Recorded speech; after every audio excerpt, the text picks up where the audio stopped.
Hi, I'm Don Frost, and I'm here in Washington, D.C. This is our last Sabbath here in Washington, D.C., and myself and a team of,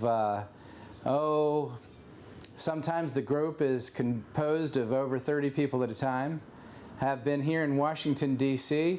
for over 90 days. And what we've been doing is we've been taking the everlasting gospel, the third angel's message, to the leaders of the United States of America, to the legislature, to the Senate, and to the Congress of the United States of America. There's many reasons that we've come up here, but I just want to give a short testimony and some of the leadings from the Spirit of Prophecy. And I'm going to read this quote here. This is from CH, page 218. You can look this up on your Ellen White CD-ROM if you have one. CH, page 218. Everywhere there is a work to be done for all classes of society. We are to come close to the poor and depraved, those who have fallen through intemperance. And at the same time, we are not to forget the higher classes, the lawyers, ministers, senators, and judges, many of whom are slaves to intemperate habits. We are to leave no effort untried to show them that their souls are worth saving, that eternal life is worth striving for. To those in high positions, we are to present the total abstinence pledge, asking them to give money they would otherwise spend for harmful indulgences of liquor and tobacco to establish institutions where children and youth may be prepared to fill positions of usefulness in the world. Notice this, she's talking about we are to come close to the poor and deprived, but at the same time, we're to reach the higher classes. Well, I'm happy to report that we've done that here in Washington, D.C. At the same time that we've reached out here to reach the higher classes, the senators, the lawyers, the judges, we've also reached out to those that have fallen through the cracks, the poor, the homeless. And by giving out vegetarian meals, many thousands of meals to homeless people in the Washington, D.C. area. We have left no effort untried, I believe. We have come here and we've used health message. We've used massages through the health message. We've given out literature.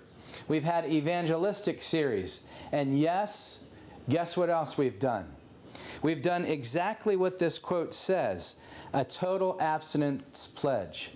We have taken to the Congress of the United States of America an abstinence pledge, asking them that they would give up alcohol and tobacco and caffeine and all types of intoxicating drugs and stimulants. I want to share this other quote with you. This is found from SPM, and the quote is found on page 428, the fourth paragraph.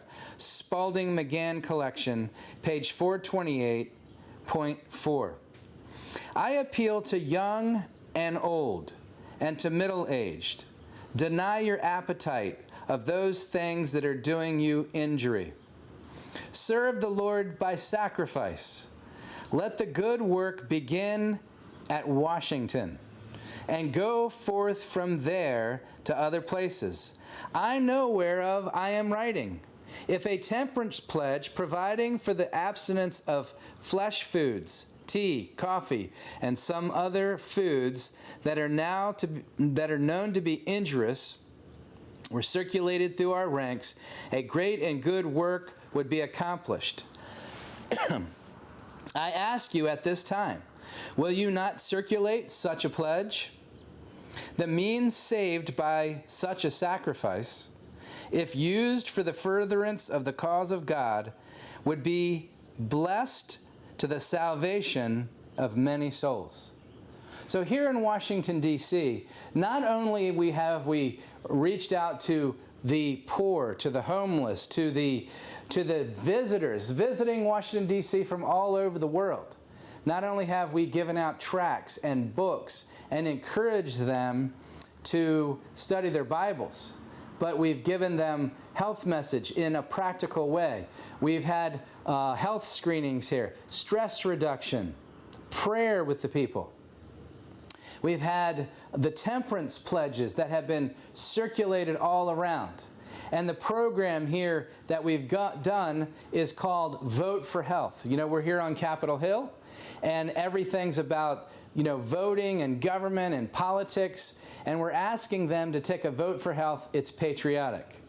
That if they would abstain from harmful intoxicants like tobacco and alcohol, that they would lower the amount of health care costs.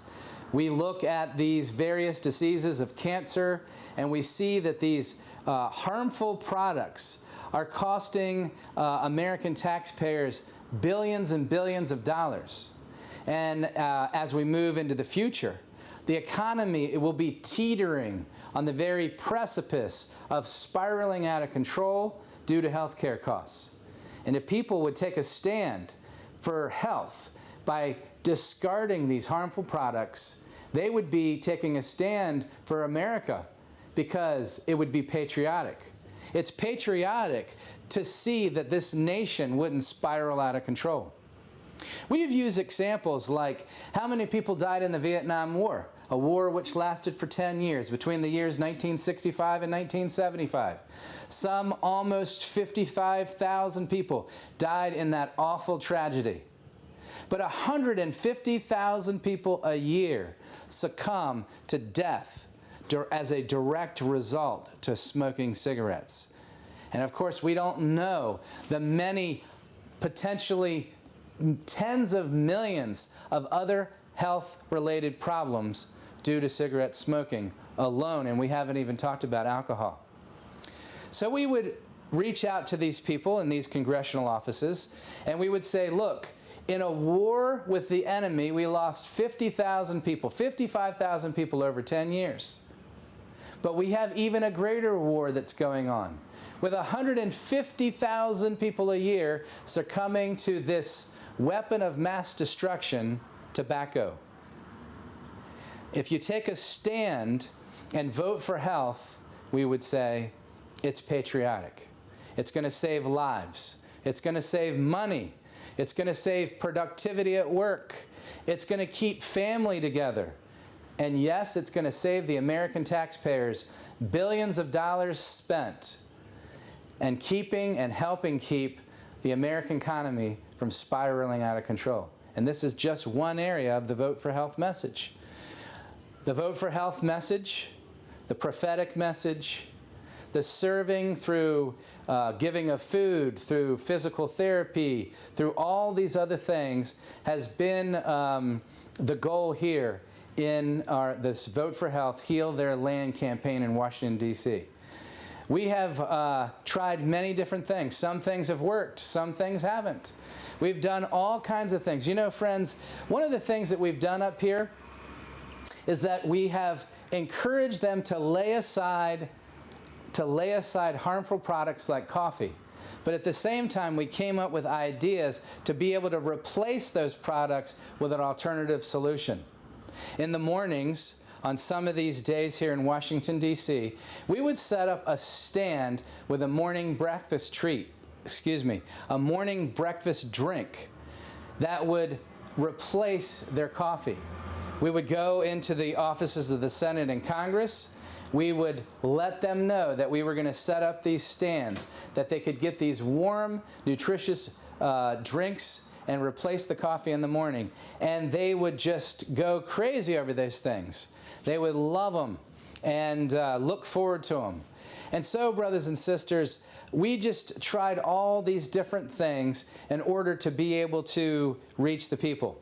You know, We're counseled that when we do a work in an area, that the work needs to be bound off, that there needs to be a place for the people to go after the evangelistic, after the outreach is done. And that's why we've worked with several churches in our community, several churches in the Washington, D.C. area, and encouraged them to follow up with what's gone on here in Washington, D.C., so they can bind off the work and invite people to come to their churches and fellowship with them. There's also a local organization that has committed, a local Seventh-day Adventist organization that's committed to working on Capitol Hill once a month, hopefully until Jesus comes. And so not only have we endeavored to reach out to the leaders of America, but we have endeavored to work with the local churches, laying aside any of these controverted points, putting down conspiracy theories, and pressing together to give the basics of the three angels' message and the soon coming of Jesus with the leaders here in the United States of America. And friends, I'm just here on this last Sabbath of this long series to just encourage you to pray for the work that's been done here in Washington, D.C., and for the many thousands of pieces of Adventist literature that have been given out, and for the hundreds and hundreds of videos that have been circulated here to the senators and congressmen and lawyers here on Capitol Hill. Pray for these things and pray for the work that was done here. And keep those local churches in the Washington, D.C. area that have made a commitment to continue binding off the work here, that they would have the strength to do so and not be discouraged by any event that may transpire in the future. Thank you for your time. Thank you for listening to this. And thank you for those that have given their support, both here locally and afar with money donations. God bless you, and good night.